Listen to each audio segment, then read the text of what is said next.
Citizen Kane. It's a film that echoes through time, a landmark achievement.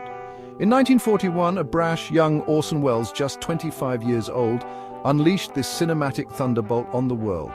He had already made a name for himself in radio and theatre, but with Citizen Kane, Welles would redefine cinema. The film tells the story of Charles Foster Kane. He's a publishing tycoon, a man of immense wealth and power. Yet for all his success, Kane is a deeply flawed figure. He yearns for something he can never quite grasp. The film opens with Kane on his deathbed, uttering a single word, Rosebud. A group of reporters becomes obsessed with uncovering the meaning of this final utterance. They delve into Kane's past, interviewing those who knew him. The film unfolds in a non-linear fashion, jumping back and forth in time. We see Kane as a young idealist, full of fire and ambition.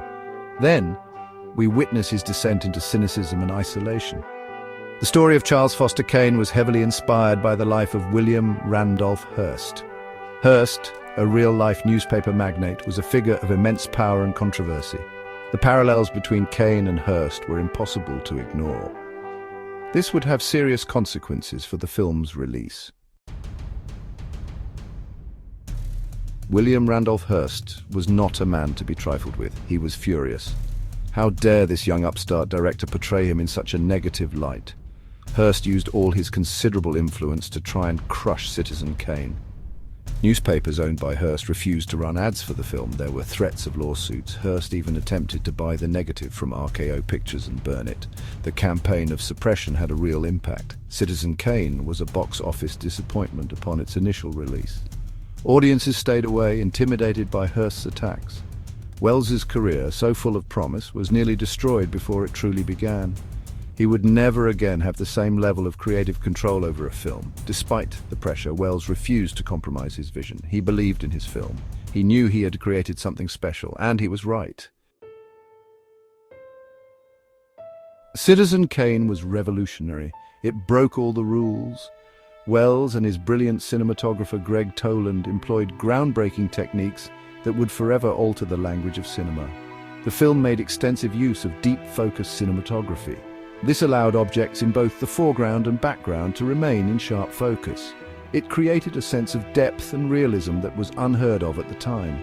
The non-linear storytelling was equally innovative. The film jumps back and forth in time, piecing together the puzzle of Kane's life through multiple perspectives. This fractured narrative structure mirrored the fragmented nature of memory itself. It was a bold departure from the traditional linear storytelling that dominated Hollywood at the time. These techniques, combined with Welles's virtuoso direction and the film's haunting score, created a cinematic experience unlike anything seen before. Citizen Kane was a film that demanded to be seen, studied, and dissected. It sparked controversy, but it also ignited the imaginations of a new generation of filmmakers. Time has a way of revealing the truth. Despite Hearst's efforts, Citizen Kane could not be silenced. It was rediscovered in the 1950s by French critics. They hailed it as a masterpiece. The film's reputation grew steadily in the years that followed. Today, Citizen Kane is considered one of the greatest films ever made. It consistently tops critics' polls. Its influence on cinema is immeasurable. Countless filmmakers have been inspired by its innovative techniques, its complex characters, and its timeless themes of ambition, loss, and the elusive nature of truth. Citizen Kane is a testament to the power of artistic vision. It is a film that dared to challenge conventions, to push boundaries, and to speak truth to power, and in doing so, it changed cinema forever. The legacy of Orson Welles, the young genius who dared to make this film, is forever secure.